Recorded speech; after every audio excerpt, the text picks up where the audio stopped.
आप उस स्थिति में जिस जिस स्टेज पे आप पहुंचोगे उस इस स्टेज की जो वो कहते हैं विभूतियां हैं वो आपके समकक्ष आनी शुरू हो जाएंगी।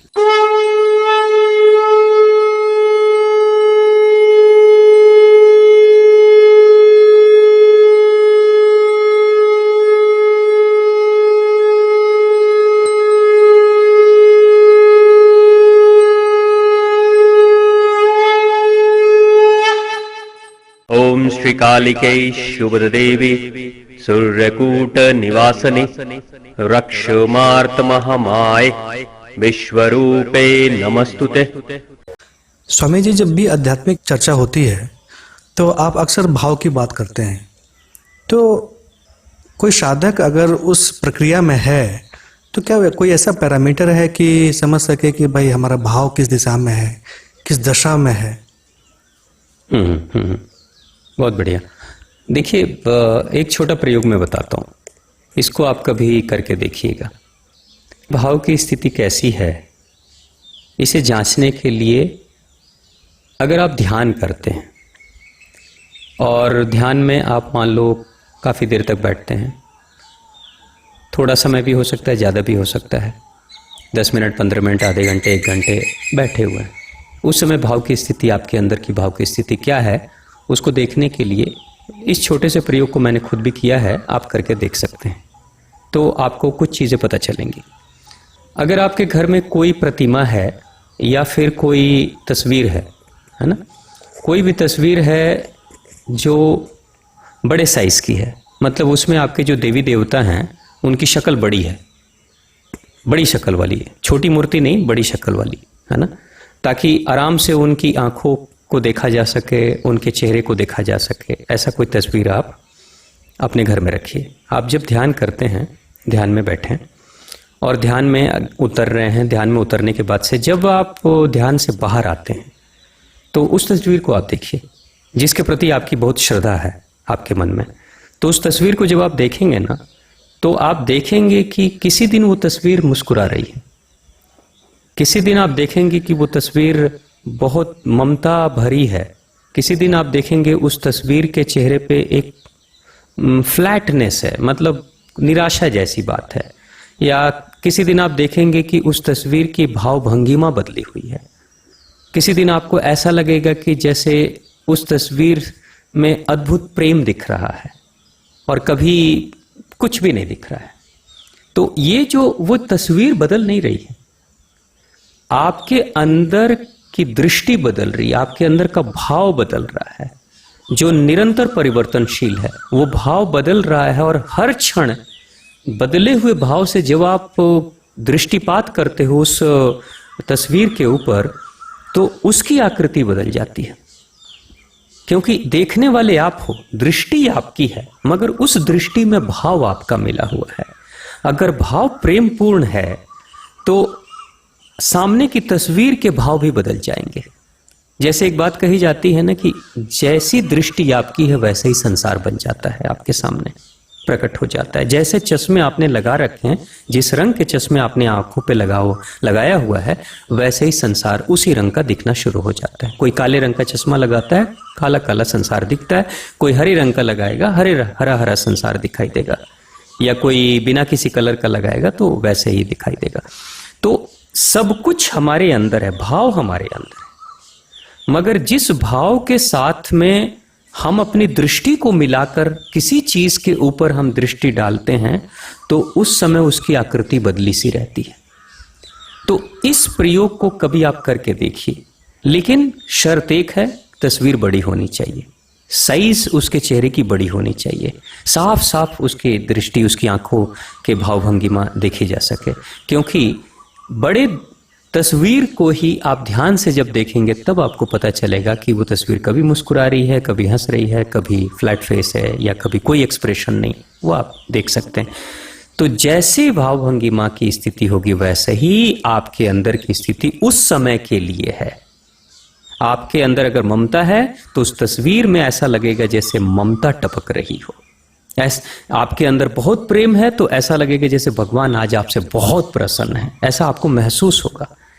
और जिस समय आपको लगेगा कि आज भगवान के चेहरे पे दुख दिखाई दे रहा है तो समझ लीजिए आपके अंदर वो दुख है। दिख रहा है बाहर, यानी कि भाव की स्थिति अंदर है मगर प्रकटीकरण उसका बाहर है, उस तस्वीर के सामने। ऐसा मैंने देखा है, आप भी चाहोगे तो देखोगे, और कुछ दिन अगर इस अभ्यास को आप करोगे तो आपको पता चल जाएगा कि आपकी भाव की स्थिति अभी क्या है। तो कई बार पूजा करते वक्त जब भी माँ की तस्वीर सामने होती, माँ भगवती की, तो पूजा के भाव में अगर हम खोए हुए हैं और अचानक नज़र माँ की प्रतिमा पे जाती है, माँ की तस्वीर पे, तो ऐसा लगता है कि माँ बिल्कुल प्रकट रूप में हमको निहार रही हैं। कई बार ऐसा फील होता है, महसूस होता है। तो हमको लगता है कि शायद जो आप बता रहे हैं वही फील है, वही भाव है, वही वाइब्रेशन जो पूरा जो प्रकट होता है वही भाव है। राइट, जो महसूस कर रहा है, हाँ, जो देखने वाला है, जो अच्छा बुरा सुख दुख को महसूस करने वाला है, वो फीलिंग वही भाव है। वही भाव है। और वो कैसा है उसके अनुसार से उस प्रतिमा में आपको, उस तस्वीर में वो भाव का प्रकटीकरण दिखाई देता है। जी, है ना। जैसे एक बात कही जाती है कि यथा पिंडे तथा ब्रह्मांडे, यानी ये पिंड जैसा है, पिंड यानी हमारे ये शरीर, हमारे अंदर की स्थिति जैसी होगी वैसे ये पूरा ब्रह्मांड हमको दिखने लगता है। तो इसका एक ऐसे भी देख सकते हैं कि अगर भाव में आप डूब रहे हैं और बिल्कुल उसी में मदमस्त हैं और उसी में खोए हुए हैं, तो वो भी तो स्टेज आएगी जब सामने भले ही प्रतिमा नहीं रखी है लेकिन फिर भी आपको एहसास हुआ कि हमारा आराध्य सामने प्रकट है। हाँ, ऐसा होगा। उस समय क्या होता है कि जैसे आपके पास कभी कोई प्रतिमा नहीं है, कोई तस्वीर नहीं है और आप गहरे भाव में डूब रहे हैं, तो फिर उस प्रतिमा का काम वहाँ के आसपास के वृक्ष, पहाड़, पशु पक्षी, मिट्टी, हवाओं में भी आपको एक अद्भुत ताजगी महसूस होने लगती है। ऐसा लगता है कि बाहों को फैलाकर बस आप सबका स्वागत करें। आपके सामने जो भी पौधे हैं उन पौधों के प्रति बड़ा अगाध प्रेम उमड़ता है आपके हृदय में। आपके पास में कोई चिड़ियों की चहचहाट हो रही है तो और दिन तो वो आवाज़ें आपको शोर या प्रदूषण, ध्वनि प्रदूषण के रूप में वो आवाज़ें महसूस होती हैं, लेकिन जिस दिन आप प्रेम से भरे होते हो उस दिन चिड़ियों की आवाज़, वो जो कलरव है, वो लगता है जैसे कोई संगीत बज रहा है। तो वो सब कुछ आपके अंदर है। आपकी स्थिति जैसी होगी वैसे ही बाहर की दुनिया आपकी दिखनी शुरू हो जाती है। इसलिए अक्सर जो साधक होते हैं वो साधना करते करते एक ऐसी स्थिति में चले आते हैं कि वो इतने प्रेम से भर जाते हैं कि वो पशु पक्षियों से भी प्रेम करने लगते हैं। वो वृक्षों को भी बहुत प्रेम से वो जब स्पर्श करते हैं तो एक अपनापन सा प्रेम उनको दिखाई देता है। फिर वो शिकायत के भाव से शून्य हो जाते हैं। उनको ऐसा लगता है कि जैसे बस धन्यवाद के भाव से भरे हुए हैं, चारों तरफ हर किसी को वो धन्यवाद देना चाहते हैं और दे रहे हैं। तो ये सब कुछ हमारे अंदर से ही हो रहा है। दुनिया हमारी बदले चली जा रही है भाव के कारण से। मतलब उस स्टेज पे आने पे ऐसा लगता है कण कण भगवान वाली बात है। एकदम, बिल्कुल बिल्कुल।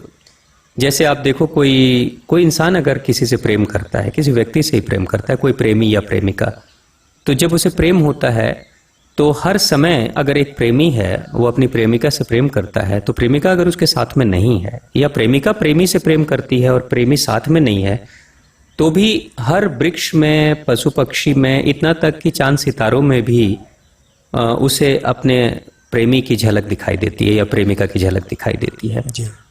तो ये क्या है कि वो है, हर जगह पे वो है, लेकिन आपके अंदर अगर वो भाव है तब वो हर जगह प्रकट होकर दिखाई देगा। आपके अंदर अगर भाव नहीं है तो नहीं होगा। बिल्कुल बिल्कुल। जैसे मैंने एक बंदे से मेरी मुलाकात हुई थी तो उन्होंने ये कहा कि मैं दिखा रहे थे कि एक रुमाल उन्होंने रखा हुआ था। वो कह रहे थे मैं इसको पिछले 10 सालों से मैं रखा हूँ संभाल के। मैंने पूछा कि भाई ये रुमाल क्यों 10 साल से सगा रखे हो? तो 10 साल में तो कई सारे रुमाल आपके रिप्लेस हो गए होंगे, चेंज हो गए होंगे। तो उन्होंने कहा कि नहीं, जो मेरी जो पहली प्रेमिका थी उसने मुझे प्रेम के रूप में ये उपहार दिया था, तो बस उसकी याद के रूप में मैंने इसे संभाल के रखा हुआ है। और उस रुमाल में ही अपनी प्रेमिका की झलक वो देख रहे हैं। तो उस रुमाल के कण कण में प्रेमिका ही है। तो ये क्या है कि उस रुमाल की कोई कीमत नहीं है, लेकिन चूंकि आपके अंदर आप भाव से भरे पड़े हो ना, तो आपके अंदर का जो भाव है वो प्रेमिका पूर्ण है, इसलिए रुमाल में आपके भाव का प्रकटीकरण दिखाई दे रहा है हर जगह पे। तो ये सब कुछ आपके अंदर की भाव की स्थिति है। तो सिंपल तरीके से अगर देखा जाए तो भगवान को पाना है तो भाव में डूब जाओ। भगवान का अर्थ ही है भाव से भरा है वो भगवान है। यानी हमारे पास क्या है, जैसे मान लो अगर हम एक छोटे से घर की तरह हैं तो इलेक्ट्रिक पॉइंट का एक स्विच आया है जो हमारे घर में लगा है, एक वायर कनेक्शन आया है जिससे कि हमारे घर की बिजली चलती है। तो करंट तो हमारे घर में भी है और बिजली हमारे घर में भी चलती है। तो इंसान क्या है, एक छोटा सा पॉइंट धारण करने वाला, बिजली का, पंखों का, इलेक्ट्रिक सामानों का इस्तेमाल करने वाला एक इंसान है। पावर सप्लाई उसके पास भी है। लेकिन भगवान क्या है, ट्रांसफार्मर है जो सबको सप्लाई देते हैं। वो कई घरों को, सैकड़ों हजारों घरों तक सप्लाई दे देते हैं। यानी वो पावर स्टेशन है और हम पावर का इस्तेमाल करने वाले एक छोटे से यूनिट हैं। तो इंसान छोटा सा भाव का एक दायरा अपने पास रखता है और वो है जिसके पास पूरा पावर का भंडार है, भाव का भंडार है। तो हम क्या है कि अपने छोटे से उस भाव के दायरे को बढ़ाते बढ़ाते बढ़ाते बढ़ाते जब हम उस स्थिति में पहुंच जाएंगे तो हमारा उससे मिलन हो जाएगा। जैसे आप देखो, अगर आपको राजा से दोस्ती करनी है तो आपको राजा के स्तर पे बनना पड़ेगा। जब आप राजा के स्तर पे बनोगे तो आप राजा से दोस्ती आपकी हो ही जाएगी।